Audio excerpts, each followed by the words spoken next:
Shvat is a Jewish festival which is called the New Year for Trees. And it typically happens, the Jewish calendar moves around quite a bit, but it typically happens in kind of January, which seems like a strange time to be celebrating nature. But I'll talk a bit more about why that time of the year is important. In the few minutes I'm going to spend talking to you, I will share some of the texts from the Jewish faith, which really highlight a long-standing commitment within the Jewish faith to the environment.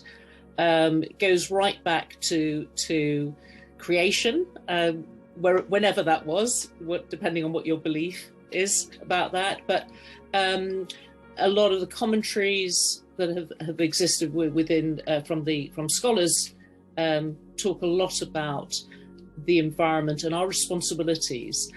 I'm also going to do in the time-honoured fashion with Jewish education, I'm going to probably pose more questions than maybe give you answers, but some things to think about. So I hope you'll find some of what I share with you rather interesting and hopefully so enlightening.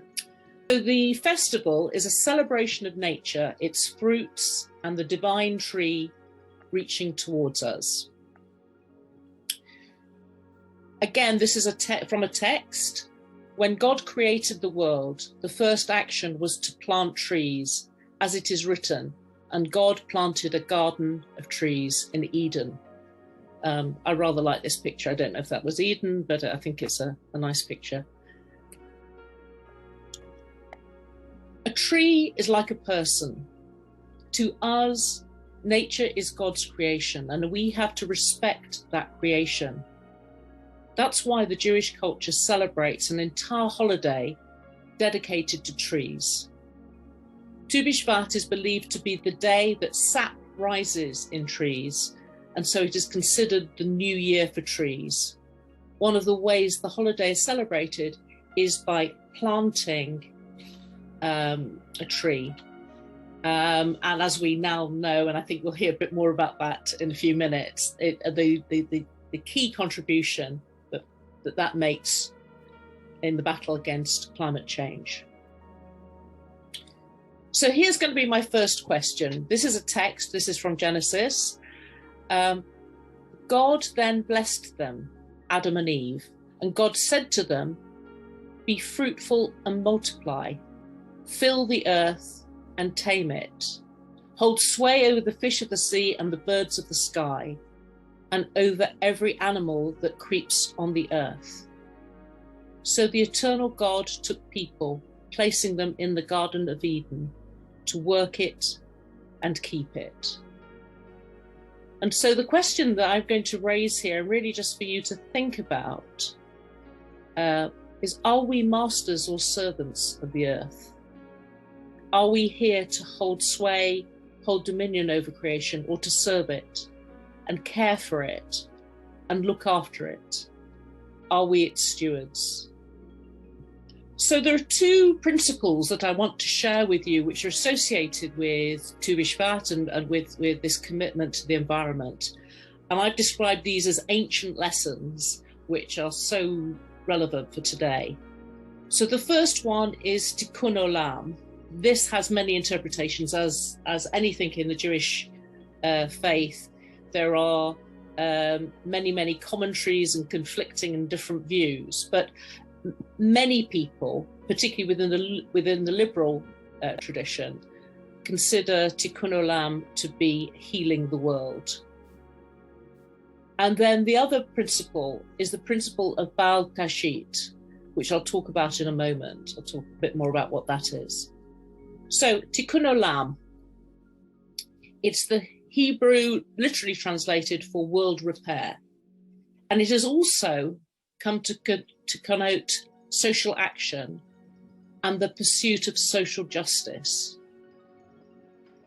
And I think it's very interesting that in the liberal synagogue we talk about this. We use it as the basis for teaching children about the environment, that our responsibility for repairing the world. But it is used in this broader context of our responsibility for repairing not just the physical environment, but also our social interactions. So if anybody wants to delve a bit deeper, this goes back into 16th century mystic Kabbalistic readings. So there's a reference there if you're interested.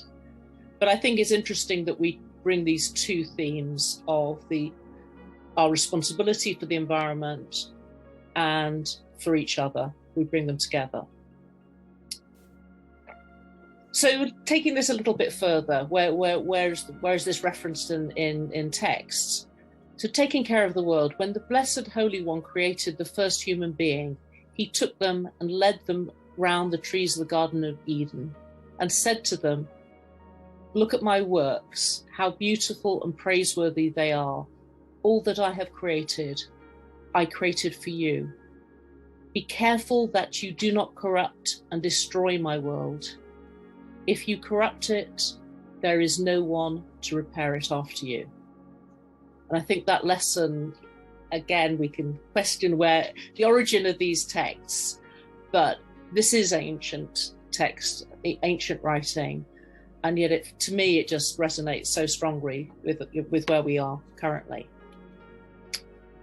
So the second area is Baal Tashit. This is probably less known, but I think as interesting. The principle of Baal Tashit prohibits the needless waste of anything, from food to fuel. Today, in light of the environmental crisis, using disposables, leaving the lights on unnecessarily, overutilization of air conditioning or driving a car when it's not necessary, might all be considered a violation of the principle of Baal Tashit. Again, something that we talk to the children in the synagogue about and help them to really bring forward from ancient times some of the principles that we think need to be brought into today. So finally, I don't have time to give you the meditation that I was considering, but I'd just like you to think about an opportunity to plant a tree. And Ravinda suggested that it's timely, but I think also think about the analogy of the seed. And I hope I've planted some seeds of thought for you. And the other message is a campaign I'm going to try and launch over the next few weeks, which is really helping people to think that a tree is not just for Christmas. So finally, in this festival season, consider planting and gifting a tree, and there are many ways of doing that. Thank you.